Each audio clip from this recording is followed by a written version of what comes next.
दोस्तों, हमारे देश भारत को हमेशा से ऋषि मुनियों और सिंध महामाताओं की भूमि कहा जाता है। भारत में सारे ब्रह्मद और ऋषि निवास करते हैं। इनमें से कई कथावाचक भी होते हैं। दोस्तों, भारत में ऐसे कई कथावाचक हैं जिन्होंने अपनी कथाओं से सिर्फ भारत में ही नहीं बल्कि विदेशों में अपना नाम बनाया है। लेकिन दोस्तों, आपके दिमाग में कभी न कभी ये सवाल तो आता ही होगा कि आखिर ये सभी कथावाचक कितना कमाते होंगे। इसलिए दोस्तों, आज हम आपको इसी सवाल का जवाब देने के लिए ये वीडियो लेकर आए हैं। इस वीडियो के एंड तक आपको पता चल जाएगा कि आखिर ये कथावाचक दिन का कितना कमा लेते हैं। स्वामी रामभद्राचार्य। दोस्तों, स्वामी रामभद्राचार्य का वास्तविक नाम गिरिधर मिश्रा है। जब इनकी उम्र महज 2 साल की थी तब ये दृष्टिहीन हो चुके थे। आपको बता दें, इनका जन्म 14 जनवरी 1950 में उत्तर प्रदेश के जौनपुर जिले में हुआ था। दोस्तों, स्वामी जी 22 भाषा जानते और बोल सकते हैं। इसके साथ ही स्वामी जी ने 100 से ज्यादा किताबें भी लिखी है। स्वामी जी को 2015 में भारत के सर्वोच्च सम्मान पद्म विभूषण से सम्मानित भी किया गया था। अब अगर इनकी कमाई की बात करें तो रिपोर्ट्स के मुताबिक ये हर महीने 5 लाख रुपए कमा लेते हैं। देवी चित्रलेखा जी।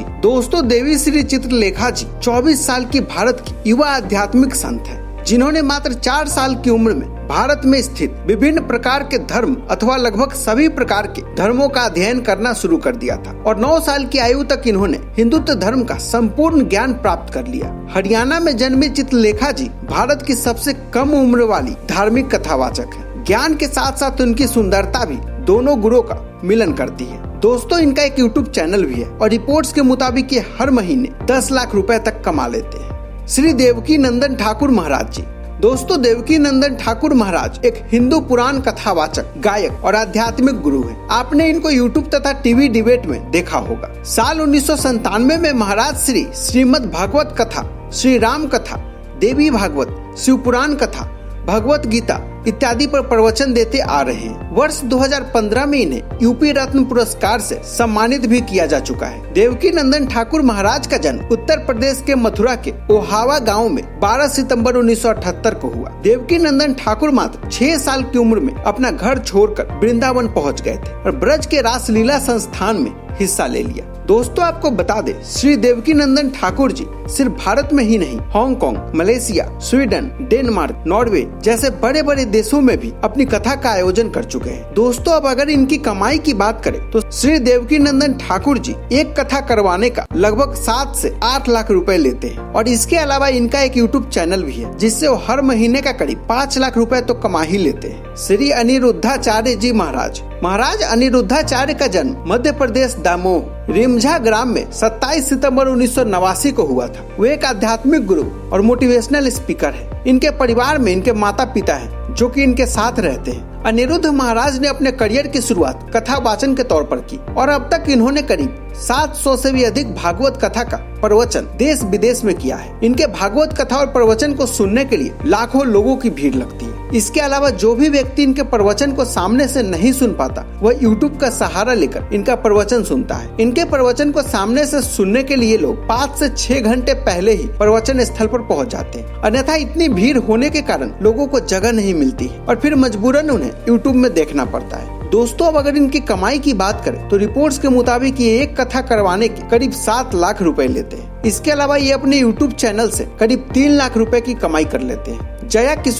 जया किशोरी ने बहुत ही कम उम्र में लोगों को भागवत गीता, नानी बाई का मायरा और नरसी की भात जैसी कथाओं को अपनी मधुर तथा मीठी आवाज के माध्यम से लोगों को सुनाया है। जया किशोरी एक प्रसिद्ध कथावाचक है। वह जहाँ कहीं पर भी कथा वाचन का प्रोग्राम करती है, वहाँ पर लाखों की संख्या में लोग इन्हें सुनने के लिए आते हैं। जया किशोरी का जन्म 13 अप्रैल 1995 को राजस्थान के सुजानगढ़ में गौड़ ब्राह्मण परिवार में हुआ। जया किशोरी का असली नाम जया शर्मा है। जया किशोरी पेशे से कोई साध्वी या संत नहीं है। यह एक सामान्य स्त्री है जो भजन तथा कथा वाचन का कार्य करती है। दोस्तों, अब अगर बात करें जया किशोरी की कुल कमाई के बारे में तो रिपोर्ट्स के मुताबिक जया किशोरी जी अपनी एक कथा करवाने के लिए 9.5 लाख रुपए चार्ज करती है और अपनी कमाई का एक बड़ा हिस्सा वो नारायण सेवा संस्थान को देती है। धीरेन्द्र कृष्ण शास्त्री। दोस्तों, आज की डेट में ऐसा कोई शख्स नहीं होगा जो बाबा बागेश्वर धाम के पीठाधीश्वर पंडित धीरेन्द्र शास्त्री को ना जानता हो। इनके भक्त इनको बागेश्वर बाबा भी बोलते हैं। आपको बता दे, पंडित धीरेन्द्र शास्त्री का जन्म 4 जुलाई को मध्य प्रदेश के छतरपुर जिले में हुआ था। वैसे तो ये रामचरितमानस और रामायण की कथा सुनाने का शौक रखते हैं, लेकिन इसके अलावा पंडित धीरेन्द्र शास्त्री अपने दिव्य दरबार की वजह से काफी मशहूर है। पंडित धीरेन्द्र शास्त्री जी एक ऐसे दिव्य दरबार का आयोजन करते हैं जिसमें वो अपने भक्तों को समस्या का समाधान निकालते हैं। और सबसे ज्यादा खास बात तो ये है कि धीरेन्द्र शास्त्री जी अपने भक्तों के बिना बताए ही उनकी समस्या जान लेते हैं और उसका उपाय एक पर्ची पर लिखकर दे देते हैं। हालांकि इसी चक्कर में धीरेन्द्र शास्त्री जी कई बार कंट्रोवर्सी का शिकार भी हुए हैं। दोस्तों, अब अगर बात करें इनकी कमाई की, तो रिपोर्ट्स के मुताबिक ये बताया जाता है कि हर महीने अपने यूट्यूब से पंडित धीरेन्द्र शास्त्री जी तकरीबन 20 लाख रुपए कमाते हैं। तो दोस्तों, ये थे भारत के 6 सबसे बड़े कथावाचक। वैसे आप इनमें से कौन से कथावाचक को पसंद करते हैं, हमें अपनी राय कमेंट सेक्शन पर जरूर बताएं। अगर आपको ये वीडियो अच्छा लगा हो तो इसे लाइक और शेयर करना ना भूलें।